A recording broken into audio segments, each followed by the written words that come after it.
Avec plaisir. 4 morts ces 8 derniers jours, ce sont des chiffres qui vous surprennent? Oui, bien sûr. En cette fin d'année, c'est toujours des tragédies qui, malheureusement, endeuillent des familles et c'est beaucoup trop. Alors, par rapport à l'an passé, on peut dire que les chiffres sont en diminution ou sont en augmentation? Quelle est votre observation? Par rapport à l'an dernier, nous sommes sur une tendance plutôt favorable, mais qui reste quand même assez fragile, sur lesquels on doit encore mobiliser nos efforts en termes de sécurité routière pour éviter justement que les drames qu'on a connus ces derniers jours se reproduisent. Alors, 24 victimes cette année, pour l'instant, 27 l'an passé. Oui, tout à fait. Ce qui veut dire que trois personnes de moins que l'an dernier, mais ça reste encore, il reste une On semaine. n'est pas encore à la fin de l'année, hein. Oui, tout à fait, oui. Alors, un quart des victimes de la route avaient moins de 25 ans. Vos actions auprès de ce public, vos actions de prévention sont-ils véritablement efficaces? Elles sont nécessaires. La prévention, c'est la base en matière de sécurité routière.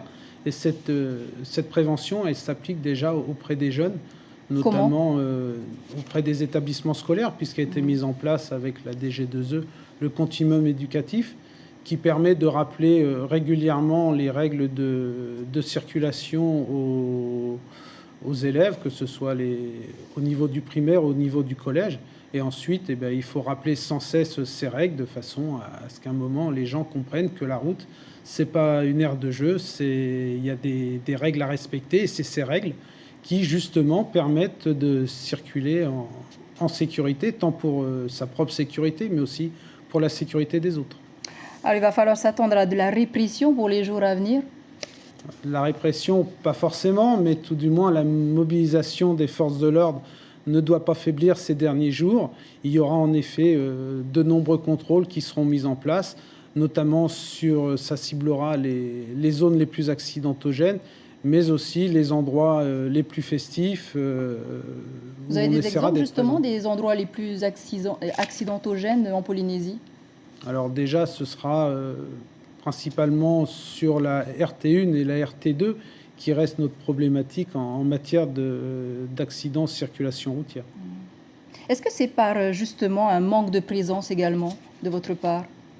Non, on est présent sur les routes, tout du moins on essaye d'y être le plus possible. Maintenant, les forces de l'ordre n'ont pas que la sécurité routière, elles sont présentes, il y a des services, c'est pas parce qu'on ne voit pas les gendarmes tous les jours qu'ils ne sont pas sur les routes. Je peux vous garantir qu'ils y sont. Mais on fera l'effort d'être peut-être un peu plus voyant pour ces fêtes, de façon à inciter davantage à la prudence. Merci beaucoup d'avoir accepté notre invitation, Avec plaisir. Sylvain Vigneuf. Merci beaucoup.